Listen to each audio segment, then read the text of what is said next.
Morning students, today we are going to do rule number 5. Let us see what is rule number 5. Now you can see a sentence over here. The teacher said, comma, Rahul, you should work hard. Now according to rule number 5 says that nouns and pronouns, you can see the nouns over here, right? Nouns and pronouns in the vocative case. In what case? Vocative case are changed into, this is changed into objects.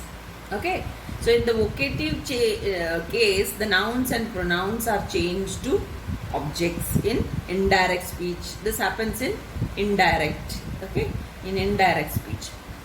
So that is rule number 5. Now you can see over here that this is the direct speech. Now let me change this to indirect speech. Indirect, when we change, the teacher said, Rahul, you should work hard. We are going to change. It becomes the teacher, as it is, said, told. It's one and the same, right? Told. Said is changed into told over here. Rahul, that he should. Told Rahul that he should. So you can see the noun is getting changed over here. Okay, so noun is not in the subject place. That is what you can see. Rahul, that he should work hard. Okay, so it takes the object's place. That is what you can see. So that is the rule over here. So the nouns as well as the pronouns in the vocative case are changed into objects in indirect speech. So that is what is happening over here. Is that clear? So this is rule number 5. Let us do the next one, that is rule number 6. Rule 6 we are going to do now. Rule 6 says that certain auxiliary verbs in the reported speech remain the same. No change in the auxiliary verb. Now what it is, you can see could. Could will remain as could only, no change in it. Might remains as might.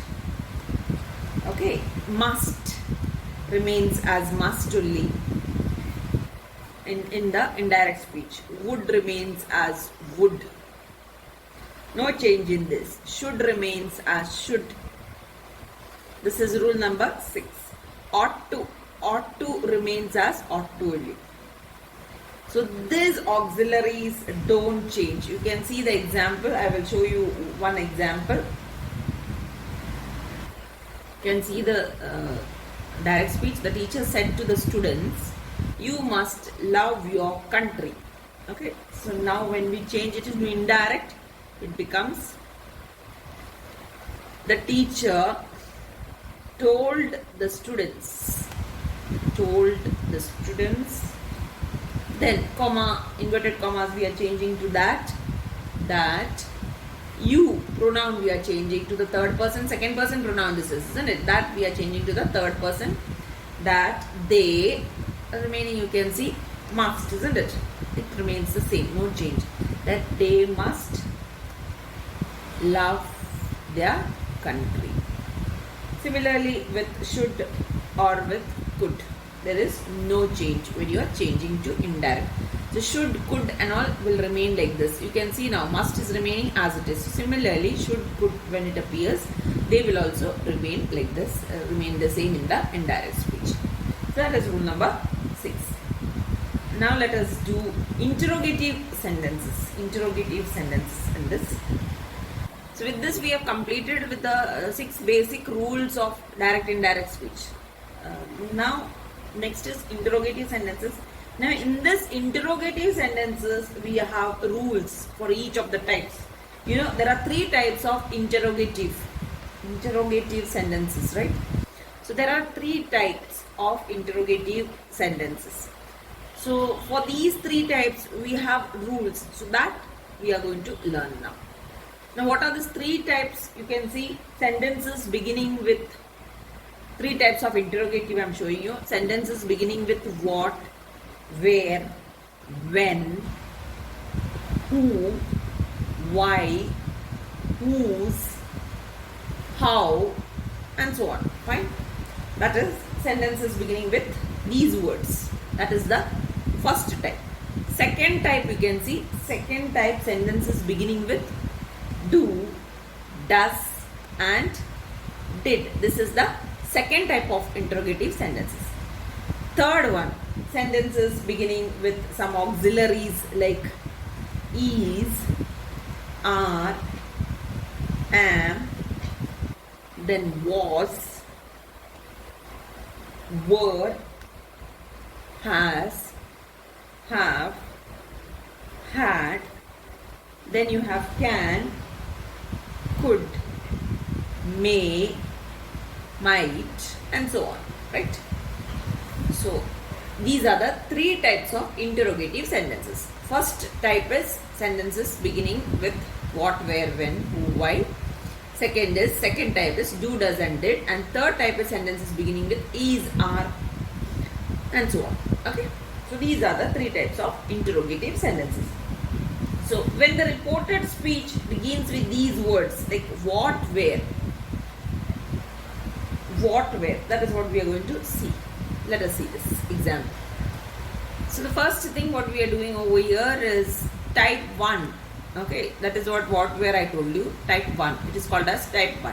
So let us see what is this type 1. You can see an example written by me over here. He said to me, when are you going to Delhi? So this is a question asked, when are you going to Delhi? So when you change this to indirect, it becomes like this. He asked me when I was going to Delhi. Now this is an indirect speech, right? This is an indirect speech. You can see indirect one, right? So we have changed from direct to indirect. He asked me when I was going to Delhi. So the rule of this type 1, the rule of type 1 is we change this set to. Okay, set to is changed to asked. That is the first rule. Okay, first rule of type 1 is set to is changed to asked. Set to is changed to asked or inquired. Fine, anything, asked, inquired, depending on the question. Then we don't use any conjunction. Okay, no conjunction is used. In place of it, we are using inverted commas, right? So we are not using any conjunction of over here. We are using inverted commas. In place of inverted commas, no conjunction. That is that we are not using. Is that clear? We are not using that instead of inverted commas, right? I told you all other places I had shown you, we remove the inverted comma, we use that. So here we are not using that. You can see in the sentence, no that. He asked me. So we are not having any that over here. Then the next thing, that is the second rule of the of type 1.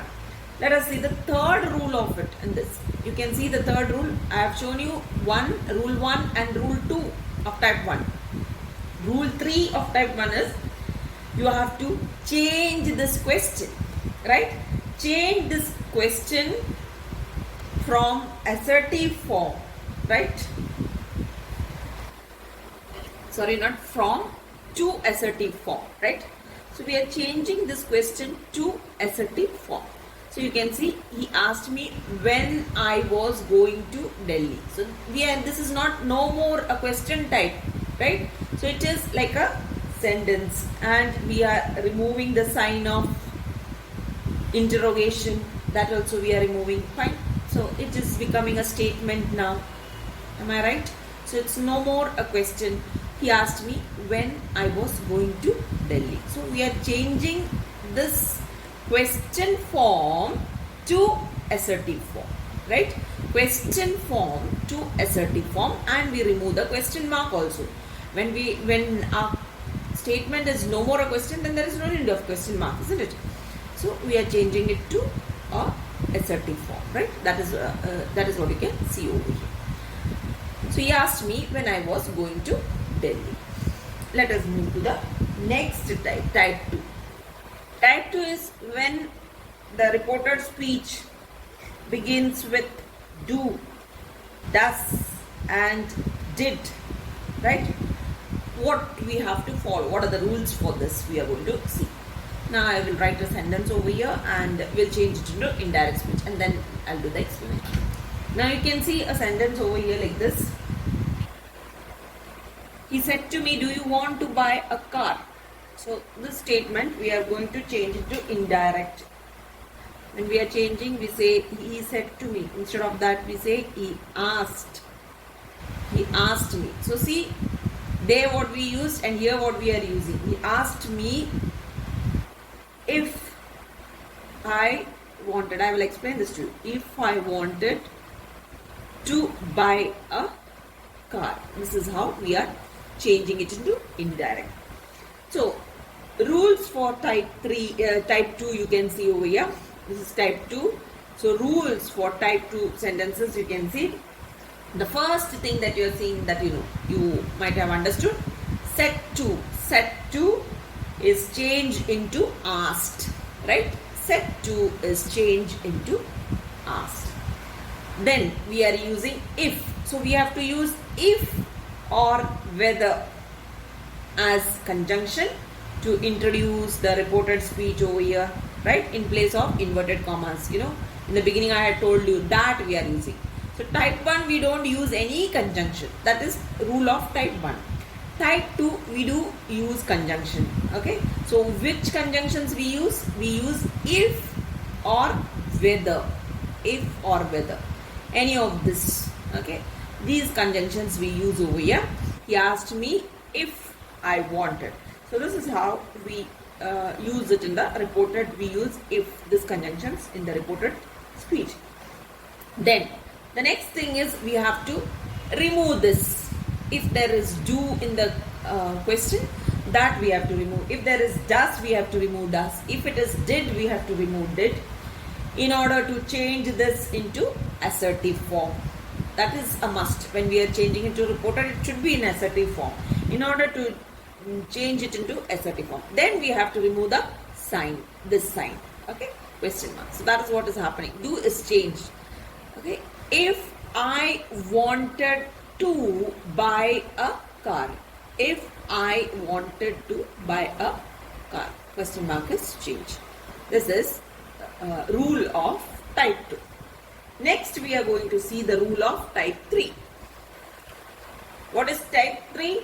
Type 3 is sentences beginning with is, are, was, has, okay, and so on.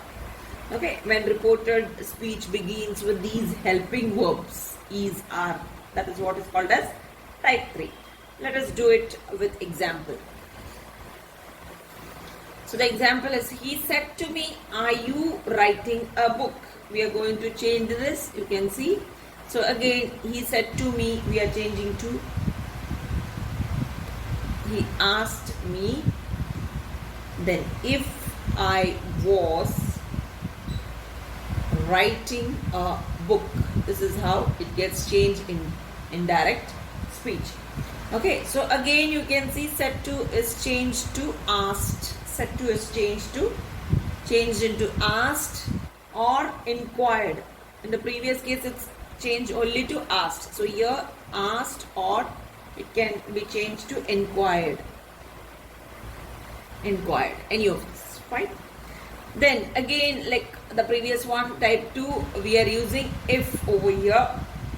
If or whether, this too can be used as conjunction to introduce this reported speech in place of this inverted commas. Instead of using that, okay, here we are using if or whether. We can't use that over here, it's wrong. Using that over here is absolutely wrong. So we are using if or whether in this case. Then again, you have to change the question form into assertive form. That is what you have to do. Question form into assertive form, and you have to remove the sign, question mark. Okay, I was writing. If I was, you become I was writing her book. This is the change over here. Okay, so this is how it changes. So that is done with interrogative sentences. Next, we are moving to imperative sentences. Question form of sentences we completed. Next, we are doing imperative sentences. Now, what do you understand by imperative sentences? Sentences like those sentences wherein we command something, isn't it? Wherein we order something, or where we make request, or maybe advice, right? These are called as imperative sentences. Okay, so you can see over here an example of it.